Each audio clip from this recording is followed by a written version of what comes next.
ያረፈበት ሞመንት ክፋት ዘንጦ እኔ ደግነት ነኝ እያለ የምርጫ ቅስቀሳ ሲያደርግ ተመልክተነው እንምጣ። በዚህ ዘመን ያሉ እናቶች የእናትነት ግዴታን የማይወጡ የሚያሳፍሩ ናቸው። ይቅርታ አድርጉልኝ። ያ ማለት ሁሉ ናቸው ማለት አይደለም። በጣም ጎበዝ፣ ጠንካራ፣ ጀግና ሴቶች አሉ። ልጆቻቸውን ፎሎ የሚያደርጉ ስልካቸው ላይ የሚነካኩትን ቼክ የሚያደርጉ ምንድነው ስልካቸው ላይ የሚያዩት ብለው እናቶች ልጆቻቸውን ቼክ ያደርጋሉ። ምንድነው የሚጠቀሙት? በነገራችን ላይ ልጅ ላይ በሚፈጠረው የትኛውም ነገር ተጠያቂዋ እናት ናት። እናት ቤት ውስጥ ያለች ናት። አባትማ ውጭ ሰርቶ ነው የሚያመጣው። እናት ግን ልጇ ኮምፒውተር ላይ ምንድነው የሚያየው? ፊልም ነው የሚያየው? የብልግና ቪዲዮ ነው የሚመለከተው? ጌም ነው የሚጫወተው? የእናት ግዴታ ነው ልጅን ኮንትሮል የማድረግ። ይሄ ሁሉ እናትን መወንጀል አባትን ለመንጠቅ እንደሆነ ቀጥሎ ባለው ቪዲዮ ያሳያቸዋል። ሁላችሁም ፋሲካና ጆሹዋን የምታውቋቸው ይመስለኛል።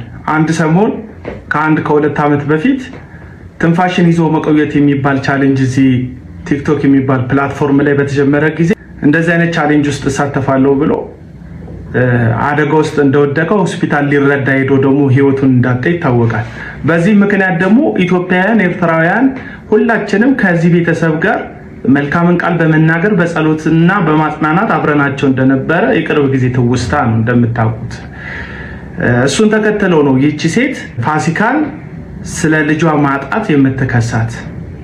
አንድ ሰው እግዚአብሔር አጽናንቶት ቁስሉ ጠፈፍ ብሎለት እያለ የክፋት ጥፍርን አርዝሞ የደረቀ ቁስሉን ከእንደገና እየፈነቀሉ ለማቁሰልና የሐዘን ደመና ቤቱ ላይ እንዲዳምን ማድረግ ምን ያህል ጨካኝነት እንደሆነ በሁላችሁ ፊት ግልጽ ይመስለኛል።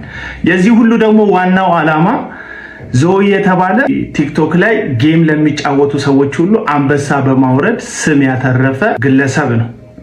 ዞይ የፋሲካ ባለቤት ነው። ስለዚህ ዞይ የፋሲካ ባለቤት እንደመሆኑ እሱን ከፋሲካ እቅፍ አውጥቶ የራስ ለማድረግ አንቺ ጋር መኖር አልችልም፣ በቃኝ አልፈልግም ብሎ ባልሽ ጥሎሽ ከሄደ በኋላ ካንቺ የተሻለ ጨዋ ሴት አይቶ እግዚአብሔርን የምትፈራ ሴት አይቶ ካገባ በኋላ ለምን ጥለኝ ሄድክ? ባሌን ተቀማው፣ የባሌባ ባሌን መልሽ ብትይ ማንም ይሰማሽ የለም። አልሰማሽም። ይሰማሽ የለም። እንደኔ አስተሳሰብ ያላት በራስ መተማመን ያላት ሴት አትሰማሽም። መጀመሪያ ባልሽን አክብረሽ መያዝ። ተረዳሽ? ወጥተሽ በየሚዲያው እንደዚህ ያደረገኝ እንደዚህ በድሎኝ ከምትይ መጀመሪያ ላንቺ ለባልሽ ተመቹ ነበረ። አንዳንድ ሰዎች አሉ በነገራችን ላይ ለውጭ አልጋ ለቤት ቀጋ። ከሷን ብሶ ደግሞ እግዚአብሔርን የምፈራ ጨዋ ሴት ነኝ እያለች ራሷን ፕሮሞት ታደርጋለች። እግዚአብሔርን የምትፈራ ጨዋ ሴት የሰውን ትናንትና እያነሳች ቁስል የሰው ቤት ውስጥ አትከትም። የሰው ባልን መንጠቅ ወይም የሰውን የትዳር አጋር መውሰድ እንደ ክብር በአደባባይ አታወራ። መጽሐፍ ቅዱስ ስለ እንዳንቺ አይነት ነውረኛ ሴቶች ሲናገር ክብራቸው በነውራቸው ሆዳቸው አምላካቸው የሚላቸው አይነት ሰዎች መካከል ነው የምትመደቢው አንቺ። ምክንያቱም ነውረኝነትሽን ዲፌንድ ለማድረግ ቆንጆ እንደሆንሽ እግዚአብሔርን እንደምትፈሪ የተሻልሽ እንደሆንሽ እየተናገርሽ ነው ያለሽ። ውጤቱ ግን የሚያሳየን ጭካኔሽና አረመኔነትሽ እግዚአብሔርን እንደማፈሪ እግዚአብሔርንም እንደማታውቂ ነው። እንደሚያደርጉ ስሙልኝ። እሱም ሲንግል አንቺም ሲንግል አብራችሁ ሆናችሁ አልሆናችሁ ሰው እንዴት ነው የሚለው? እንደዚህ አይነት መልካም ሰው እኮ እግዚአብሔር ሲያድን ታውቃለህ አይደል? እንትን ግን እኔ የተረዳሁት ነገር ነው ሁሉም ነገር ለበጎ ነው። ገብቶ ካላል እሷ ወስዳላት ያርግላችሁ ነው የምለው። ከሆነ ያርገው ፈጣሪ ያርገው። እኛም ሰርግ እንብላ። አንተ ቀልድኔ እዚህ ሰው ሲበሳጭ አንቺ ተናደሽ አይደለም ሰው የምታናጂው። ሜልሻይ ሙድ ይዘሽ ነው ሰው የሚናደደው እንጂ ተናደሽማ እሳ ያቃጠልኳት ይባላል። ለእንቁርቲ መናደድ ማበሳጭ የሆነ ነገር ሲሆን ማለት እኔ እሷን ከማክበር ውጭ ምንድነው ማለት ደስ በምንም መልኩ ልጎዳት ማልፈልጋት ሴት ናት። ዞይ አንበሳ ምናምን አውርድላት እንጂ ትንሽ እንቁርቲን አሳይመንት ሰጣል። በጌታ ትንሽ አበሳጭ ለባሉ ዞይ አንበሳ አርገ ምናምን ስቅስቅ ብላ ታልቅስ እንቁርቴ። በቃ አንተን አትፈታ መቼ እኔ ፋልፋት እንደ ቀላል አይደል ኖርማል የተዳከመ ብሽሽቅ መስሎኝ እኔ እሱ አንበሳ ሳይወርድልሽ አልወርድም ከዚህ ቤት ክደይ ጌታን አልወርድም። ግደለኝ እኔ አልፈልግም ጌታን ዞይ ግደለኝ። ለእሷ ሳታወርድ አልወርዳትም።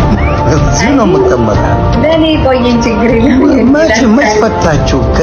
ቅንቅን የሆነችበት ሰው እኮ እሷ ናት። ቅንቅን ማለት ለእሷም ለሰው መልካም ስላደረገ እንደዚህ አይነት ሰዎች እኮ እንደውም የቲክታክ አዋርድ ላይ ጠርሰን ይጋብዛቸው ልጅ አረ ለእሷ ነው ያልክ አንተ ሰውዬ። ለእሷ አውርድ አንበሳ ነው ያልክ።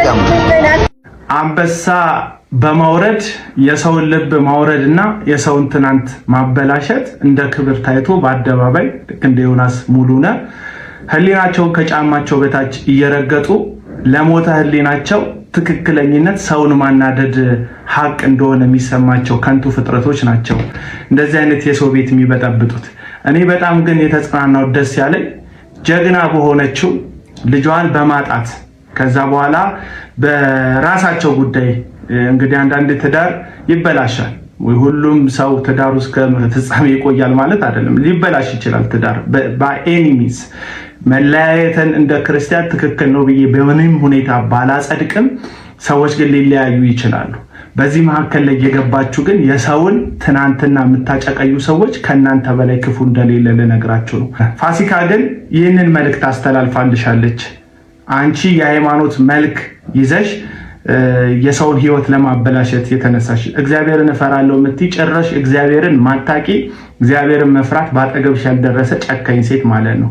እንደዚህ ብላሻለች። ከሀዘኗን የነካካሽባት ቁስሏን ከእንደገና እንዲያገርሽ ያደረግሽባት ይህንን መልእክት አስተላልፈልሻለች። ስሚማ